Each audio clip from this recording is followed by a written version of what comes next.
हरे कृष्णा। तो सभी भक्तों का हार्दिक स्वागत है आज के इस प्रातःकालीन श्रीमद् भागवत क्लास में। तो हमने कल पढ़ा कि किस प्रकार नारद मुनि ध्रुव महाराज को किस प्रकार तपस्या करने के लिए गाइडेंस देते हैं। कहते हैं कि कैसे उनको योगा अभ्यास करना चाहिए और योगा अभ्यास का पूरा प्रोसीजर बताते हैं।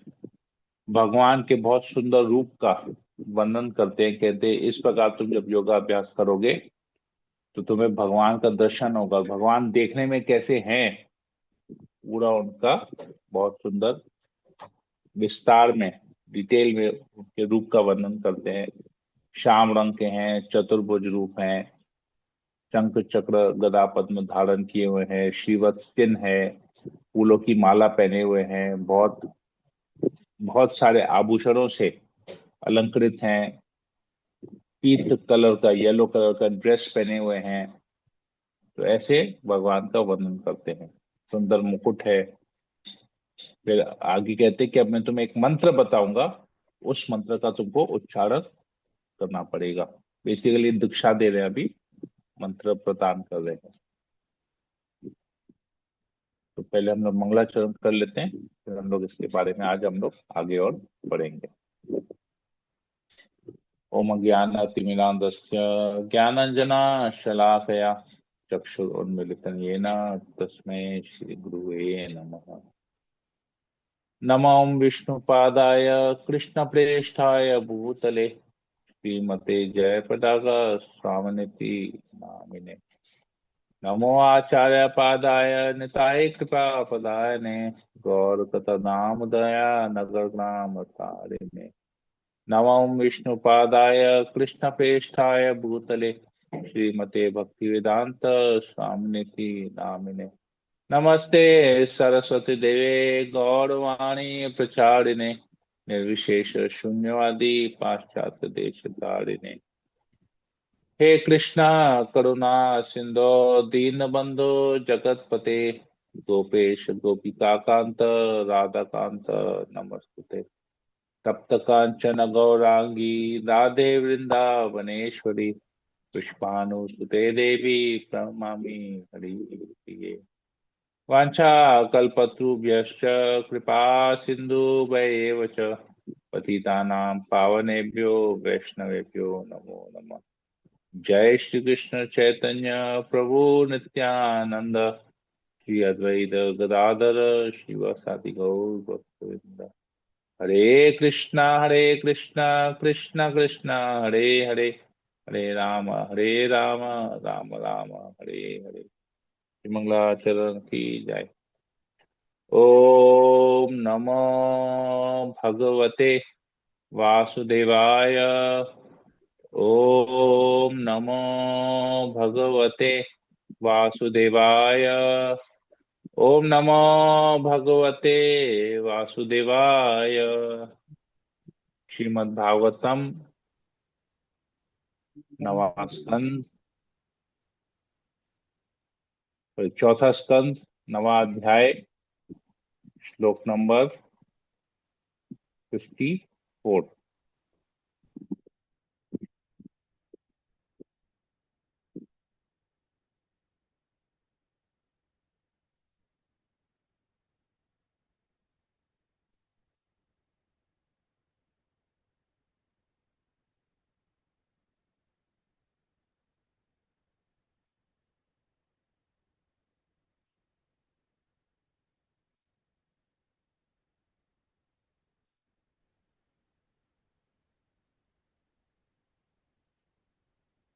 नारद मुनि कहते हैं ध्रुव महाराज से, श्री कृष्ण की पूजा का 12 अक्षर वाला मंत्र है ओम नमो भगवते वासुदेवाय।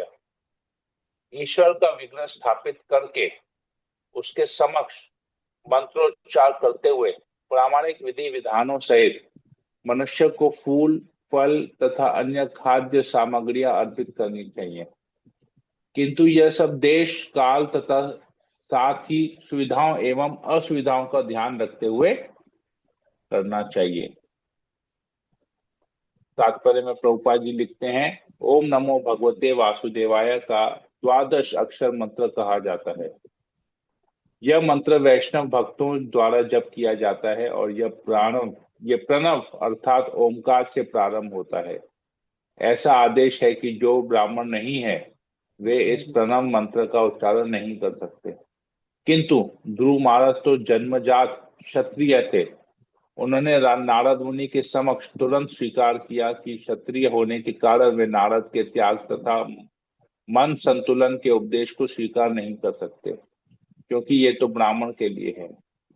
तो भी ब्राह्मण न होते हुए भी नारद के आदेश से ध्रुव को प्रणव ओंकार उच्चारण करने की अनुमति मिल गई। यह अत्यंत महत्वपूर्ण है। विशेषतः भारत में ब्राह्मण लोग अन्य जाति वालों के द्वारा प्रणव मंत्र का उच्चारण किए जाने पर विरोध करते हैं, किंतु यहाँ पर सबल प्रमाण है कि जो व्यक्ति वैष्णव मंत्र अथवा देव पूजा की वैष्णव विधि को स्वीकार करता है उसे प्रणव मंत्र का जप करने दिया जाता है।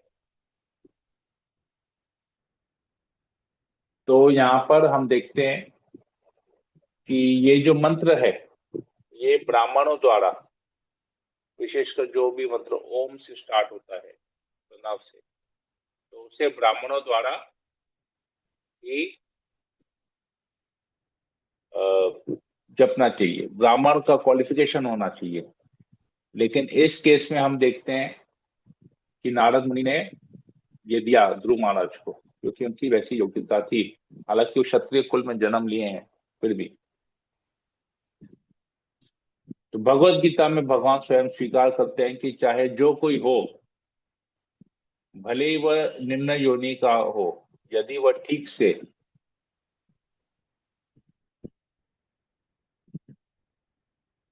केवल पूजा ही करे तो वह उच्च पद को प्राप्त हो सकता है और भगवान के धाम को वापस जा सकता है। तो केवल मंत्र का उच्चारण नहीं, नारद मुनि यहाँ पर ध्रुव महाराज को उपदेश देते हैं कि तुम एक विग्रह की स्थापना करो। फल फूल इत्यादि खाद्य सामग्री जो भी तुम्हारे पास उपलब्ध है तुम वो सब ऑफरिंग करो। तो हम लोग भी जब इस प्रकार इस्कॉन के साथ जुड़ते हैं तो हमें भी दीक्षा दिया जाता है गुरु द्वारा। कहते हैं 16 माला जप करो, 4 नियम पालन करो। साथ ही साथ उसके अलावा हम लोग को कहा था कि मंगल आरती करते हो कि नहीं, सब आरतियां याद करो, भगवान को भोग लगाने का विधि सीखो। और 4 नियम पालन में एक नियम आता है कि हमको डेली प्रसाद खाना चाहिए, केवल प्रसाद ही ग्रहण करना चाहिए। तो प्रसाद कैसे होगा? जब उस जो भी कुकिंग होता है उसको भगवान को भोग लगाते हैं।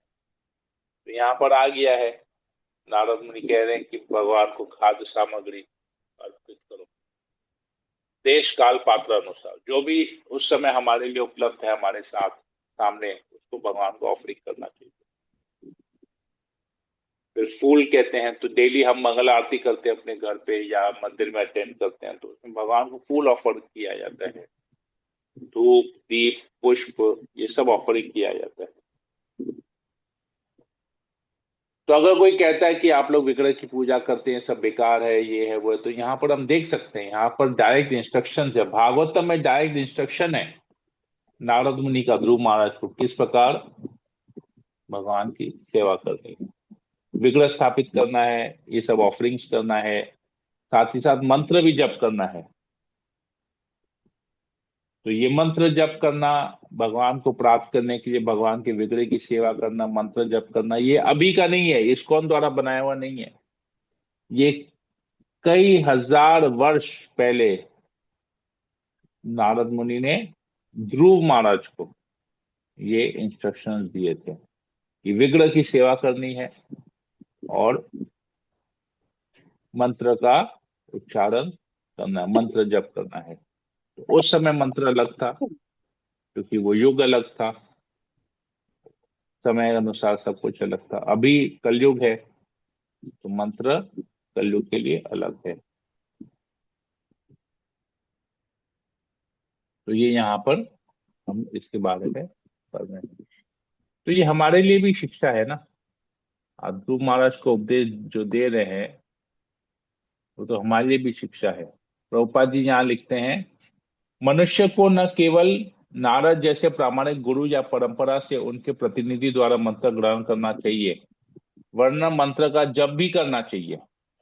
उसे केवल जप ही नहीं करना होता, वरना समय तथा सुविधा के अनुसार जगत के उस भाग देश में जो भी खाद्य सामग्री उपलब्ध है उसकी भेंट चढ़ानी चाहिए।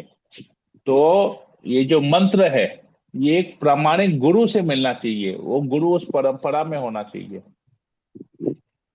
परंपरा का मतलब है कि उसके गुरु उसके गुरु उसके गुरु, हमारे जो गुरु है, हमारे गुरुदेव के जो गुरु है, वो गुरुदेव के जो गुरु है, उनके गुरुदेव के जो गुरु हैं, ऐसे करते करते वो अल्टीमेटली भगवान तक, भगवान से लिंक हो जाना चाहिए। तो उस परंपरा से अगर हमको मंत्र दीक्षा मिलती है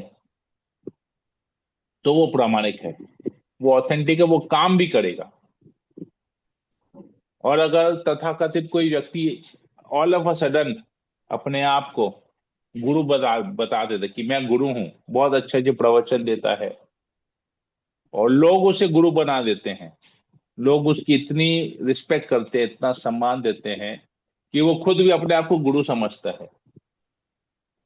तो वैसे गुरु हम देखेंगे, वैसे गुरु जब मंत्र दीक्षा देते हैं अपने शिष्यों को, अपने अनुयायियों को, तो उसमें भगवान का नाम नहीं रहता, उसमें वो लोग अपना न मंत्र देते हैं और खुद को ही भगवान बना देते हैं, कहते हैं हमारी पूजा करो काफी है। तो ऐसा कैसे होगा? प्रामाणिक गुरु हमेशा भगवान की भक्ति सिखाएगा, भगवान के नाम का उच्चारण करने का मंत्र देगा, जिससे भगवान की प्राप्ति होगी, गुरु की नहीं। तो ये प्रामाणिक गुरु और चीटिंग गुरु के बीच का ये डिफरेंस है। तो प्रामाणिक गुरु हमेशा मंत्र दीक्षा देगा जिसमें भगवान का नाम उच्चारण करने के लिए कहा जाएगा, और जो चीटिंग गुरु है वो क्या देगा? अपने नाम का मंत्र देगा। प्रामाणिक गुरु परंपरा द्वारा देता है, वो मंत्र कार्य करता है, किंतु जो चीटिंग गुरु है वो अपना खुद का बनाया वो मंत्र देगा, उसका कोई गुरु का सोर्स नहीं है, वो कहाँ से शिक्षा लिया कोई कुछ नहीं है, तो वो पूरा बोगस गुरु बन जाता है।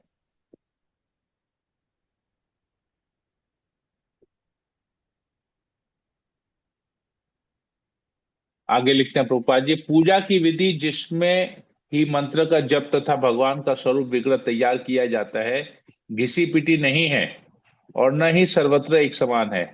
इस श्लोक में स्पष्ट उल्लेख है कि देश काल तथा सुविधा का ध्यान रखना चाहिए। हमारा कृष्णा भावनामृत आंदोलन समग्र विश्व में चलाया जा रहा है और हम भी विभिन्न केंद्रों में शिव विग्रह स्थापित करते हैं। कभी कभी हमारे भारतीय मित्र आडंबर पूर्ण विचारधारा के कारण आलोचना करते हैं, यह नहीं हुआ वह नहीं हुआ, किंतु वे परम वैष्णव ध्रुव महाराज की नारद मुनि द्वारा दी गई शिक्षा को भूल जाते हैं। तो देश काल पात्र सुविधा को ध्यान में रखते हुए सब कुछ हमको करना चाहिए।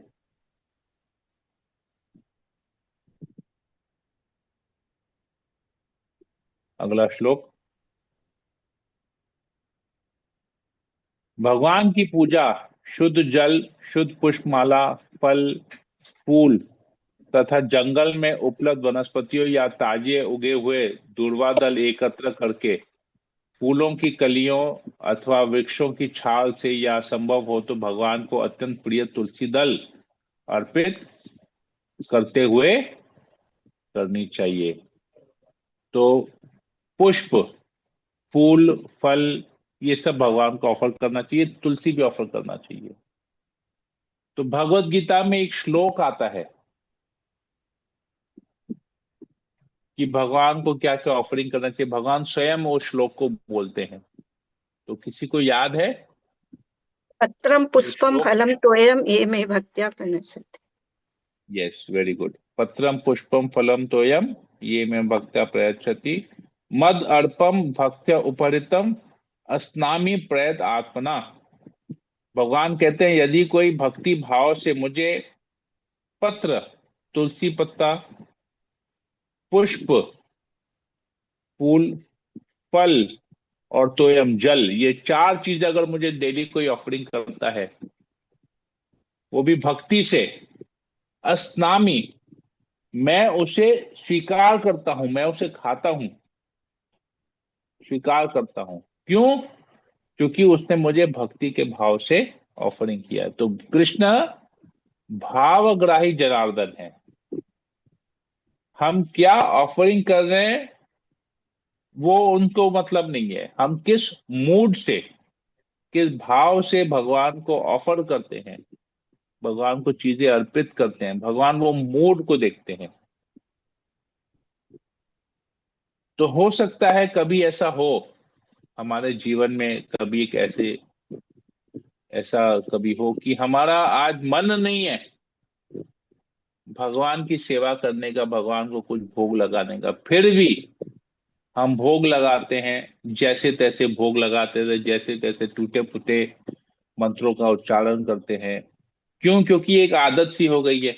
एक कभी कभी ऐसा होता है ना कि एक ही काम को रोज रोज रोज रोज करते करते उसमें उत्साह नहीं रहता है, जबरदस्ती का वो कार्य करते हैं कि ठीक है करना है कर लो। तो थोड़ा सा अपने आप को शुद्ध नहीं करते, कुछ मूड वैसा नहीं रहता है, या दूसरे मन में दूसरा कुछ बात चल रहा होता है, दिमाग में दूसरा कुछ चल रहा होता है, और इधर भगवान को ऑफरिंग कर रहे हैं। तो भगवान क्लियरली बता रहे हैं कि अगर वो भक्ति के भाव से ऑफरिंग है तो मैं उसको लूंगा, लेकिन अगर जबरदस्ती का है तो वो भगवान स्वीकार नहीं करते हैं। तो इसको भगवान, क्योंकि उसमें भाव नहीं देख रहे हैं, वो भाव में ना एक क्या उसे कहते हैं, इग्नोरेंस आ जाता है। तो वो भाव भगवान को अच्छा नहीं लगता है। तो इसको कैसे समझेंगे कि हम भगवान किस प्रकार के भाव को ग्रहण कर रहे हैं? तो इसमें हम अपना स्वयं स्वयं अपना एक एग्जाम्पल ले सकते हैं। आज हमारे सामने अगर कोई व्यक्ति हमको एक मौसमी का जूस, फ्रेश मौसमी का जूस, अभी तो मौसमी का सीजन भी है, संतरे का सीजन तो ऑलमोस्ट चले गया, अभी मौसमी का सीजन है। तो अगर कोई हमको फ्रेश मौसमी का जूस ऑफर करता है तो हम क्या करेंगे? किस भाव से उसको पिएंगे, या कैसा फील करेंगे उसको पी के? बताइए, बताइए कैसा फील करेंगे उसको पी के? अगर कोई व्यक्ति हमको मौसमी का जूस ऑफरिंग करता है तो कैसा रहेगा? अच्छा, आंख वो खोल के पिएंगे, आंख बंद हम तो करके पिएंगे, या नहीं पिएंगे, नहीं हटा नहीं देंगे? देखेंगे कि वो किस हिसाब से दे रहा है। अगर वो खुश होके दे रहा है तो खुश होके एक एक घुट करके पिएंगे। मुंह बना के दे रहा है हाँ, तो मतलब हम भी मुंह बना के पी लेंगे। रस रस रस आस्वादन करेंगे, वो आनंद लेंगे। अगर अच्छा है तो उसको अच्छी तरह से पिएंगे। और उसी समय अगर हमको करेला का जूस मिला तो क्या करेंगे? वो भी देखना पड़ेगा किस भाव से है। भले ही मुंह थोड़ा कड़वा हो, लेकिन अगर वो प्रेम से देता है हाँ। तो उसको भी। तो अगर बेसिकली कहने का मतलब है कि अगर वो मौसमी का जूस होगा तो वो हमको मीठा लगेगा, और कर आंख खोल के पिएंगे। और करेला का जूस होगा तो आंख बंद करके पिएंगे, क्योंकि वो कड़वा है। राइट? है कि नहीं है? मौसमी का जूस और करेला का जूस, मौसमी का जूस आंख खोल के पिएंगे क्योंकि उसे पता है वो मीठा होता है, और करेले का जूस आंख बंद करके पिएंगे क्योंकि पता है वो कड़वा होता है। तो इसी प्रकार ये हो गया एक रस, मौसमी के जूस का रस और करेले के जूस का रस, तो दोनों अलग हो गया। तो उसी समय तो ये रस आस्वादन हुआ। तो भगवान भी इसी प्रकार का रस आस्वादन करते हैं। जब हम भगवान को भोग लगाते हैं तो भगवान इसी प्रकार का रस आस्वादन करते हैं। तो जब हमारा भाव बहुत अच्छा होता है भगवान को भोग लगाते समय या भगवान की सेवा करते समय, हमारा भाव अगर अच्छा होता है तो भगवान उस भाव को मौसमी के जूस की तरह लेते हैं, आंख खोल के उसका रस आस्वादन करते हैं, उस भाव को ग्रहण करते हैं।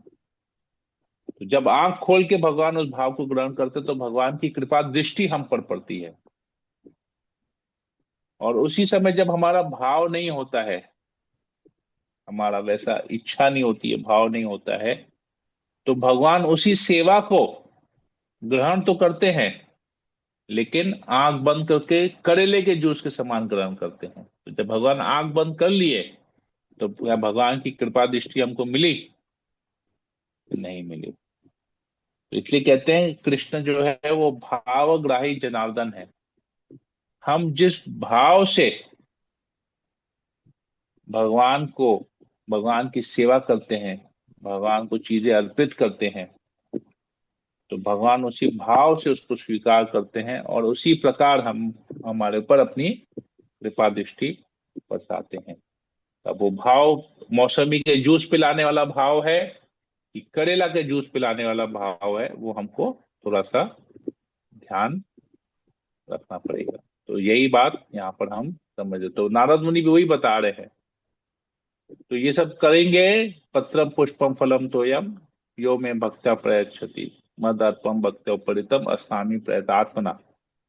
तो भाव से भगवान भी बोल रहे ये सब करना चाहिए, नारद मुनि भी यही बता रहे हैं कि भगवान को ये सब चीज अर्पित करना चाहिए और अच्छी तरह से अर्पित करना चाहिए, जबरदस्ती का नहीं, भाव से। अब ध्रुव माँ तो जंगल में है, तो उस जंगल में जो भी उपस्थित है वहां पर तो कुकिंग नहीं कर पाएंगे भाई, वहां पर तो दाल चावल नहीं मिलने वाला, सब्जियां वब्जियां तो मिलने वाली नहीं है। तो इसलिए कहते हैं वनस्पतियां, वनस्पतियां ऑफरिंग करो, तुलसी पत्र ऑफरिंग करो, ये सब जंगल में है। फूलों की माला ऑफरिंग करो, ताजे फूल ऑफर करो, ताजे फल ऑफर करो, जो चीज वहां उपलब्ध है उन सबको भगवान की सेवा में लगाओ। फिर आगे कहते हैं यदि संभव हो तो मिट्टी, लुगड़ी, लकड़ी तथा धातु जैसे भौतिक तत्वों से बनी भगवान की मूर्ति का पूजा जा सकता है। जंगल में मिट्टी तथा जल की से मूर्ति बनाई जा सकती है और उपयुक्त नियमों के अनुसार उसकी पूजा की जा सकती है। जो भक्त अपने ऊपर पूर्ण संयम रखता है उसे अत्यंत नम्र तथा शांत होना चाहिए और जंगल में जो भी फल तथा वनस्पतियां प्राप्त हों उन्हें भी खाकर संतुष्ट रहना चाहिए। तो ये भक्तों के लिए एक यहाँ पर डिसिप्लिन बताया जा रहा है कि जो भी चीज उपलब्ध है उसे स्वीकार कर लेना चाहिए, संतुष्ट हो जाना चाहिए, उसे स्वीकार कर, ज्यादा हाथ पैर मारने की जरूरत नहीं है। ये चीज यहाँ पर बता रहे हैं। पर यहाँ पर हम लोग देखते हैं कि भक्त लोग जो है ना, बहुत ज्यादा भक्ति में आने के बावजूद भी ना भाई खाने के ऊपर ज्यादा ध्यान रहता है कि ये भी खाना है, वो भी खाना है, वो भी खाना है, वो भी खाना है। तो जीवा पर एक्चुअली कंट्रोल नहीं रहता है। ज्यादा कुछ दिखता है तो फिर ज्यादा खा लेते हैं, ओवर ईटिंग करते हैं। फिर ओवर ईटिंग करते हैं, पचा नहीं पाते हैं, फिर बोलते हैं खाना बहुत हैवी था, ये था वो था, ऐसे बहुत सारी बातें होती हैं। पर ये समझना चाहिए यहाँ पर दिया गया है संतुष्ट रहना, जो भी मिल रहा है उसे संतुष्ट रहना चाहिए। लेकिन लोग यहाँ पर नहीं संतुष्ट रहते, ज्यादा खाते हैं और गड़बड़ हो जाता है यहाँ पर।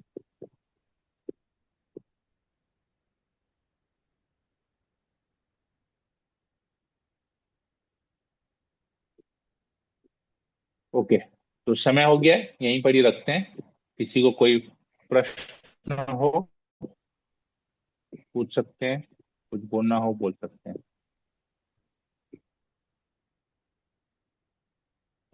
कुछ पूछना है किसी को? हरे कृष्णा प्रभु जी, दंडवत प्रणाम। प्रभु जी, यस माता जी, जब बोलिए। जब हम लोग बाहर रहते हैं तो अब कुछ भी जो चीज हम लोगों का खाने के सामने में आता है तो अब तो वो हो सकता है भोग नहीं लगा हुआ है, लेकिन खाना भी पड़ेगा। तो ये भाव क्या ठीक है कि जो भी चीज आ रहा है तो वो कृष्ण अर्पणम करके अपने लोग की ठाकुर जी आप भोग लगा लीजिए और फिर अपने लोग ग्रहण करते हैं, तो क्या वो ठीक है? इमरजेंसी में कर सकते हैं ऐसा, अगर कहीं बाहर है, कुछ ऐसा आपका पोजीशन है जहां पर आप उसको भोग नहीं लगा सकते हैं, तो उसको मेंटल ऑफरिंग किया जाता है। मेंटल ऑफरिंग हाँ। मतलब मन में ही भगवान को ऑफरिंग करते हैं। ओम नमो भगवते वासुदेवाय 3 बार बोलते हैं हम लोग। इस प्रकार करके हम लोग उसको ऑफरिंग करके ग्रहण कर सकते हैं, लेकिन इसको आदत नहीं बनाना है, नहीं, मजबूरी आदत नहीं।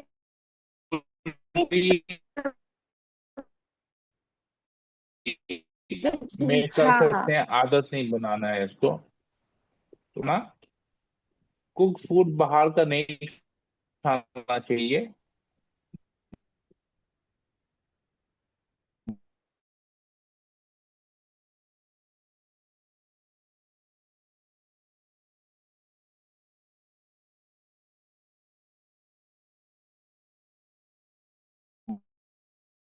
बाहर गए तो फल इत्यादि वगैरह सब आप ले सकते हैं। बाकी खूब करता हूँ मैं अपने साथ। तो क्या है, मेरे फोन में ना ये है, नरसिंह देव है, पंच तत्व है, हमारे गुरु परंपरा है, वैसे एक पूरा ऑल्टर का एक फोटो मेरे फोन में मैंने बनवाया था अपने लिए। कि मैं ट्रैवलिंग, पहले मैं बहुत ट्रैवलिंग करता था, अभी तो नहीं करता। तो मैं ट्रैवलिंग, जब ट्रेन में ट्रैवलिंग करता था, तो जब मैं कुछ भी लेता था ना, फल इत्यादि, ऐसे तो घर से कैरी करता था, लेकिन फिर कभी कुछ ऐसा रहता था कि लेना है, तो उस चीज को लेके हम लोग वो फ्रेम में अपने फोन में उस फोटो को एक्टिवेट करके फिर वहां तुलसी पत्र डाल के फिर भगवान को ऑफरिंग में करता था। बहुत पहले मैं अपने, जब मैं ट्रैवल करता था यात्रा वगैरह में, तो मैं अपने डीडीएस को, जगन्नाथ डीडीएस को भी लेके चलता था। मेरे जगन्नाथ बलदेव सुभद्रा विक्रत है, उनको भी लेके चलता था। तो उसके हिसाब से तो मेरे को सब कुछ कैरी करना ही पड़ता था कि जहां जहां जाते थे भगवान को हम लोग भोग लगाते हुए, मिठाई भी भोग लगा दिया, फल इत्यादि सब कुछ भोग लगता था भगवान को। ट्रेन में ही हम लोग ऑफरिंग करते थे, तो वो दिक्कत नहीं है। अकेले